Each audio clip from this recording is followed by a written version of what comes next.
As part of their consent agenda, McLean County approving new rules for data centers in the zoning code. Good evening, I'm Janice Rebholz. And I'm Tyler Lopez. This amendment now making it one of the most restrictive in the state with 13 different regulations.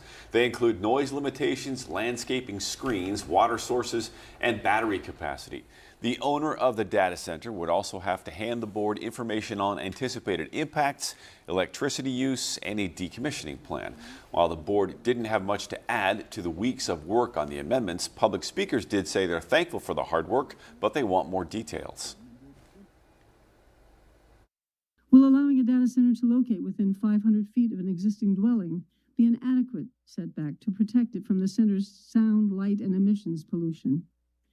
What about requiring data centers to use recycled wastewater only?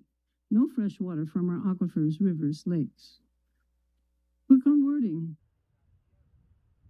Bloomington and Normal voted on moratoriums for data centers last month, but they have not amended their zoning codes to this point.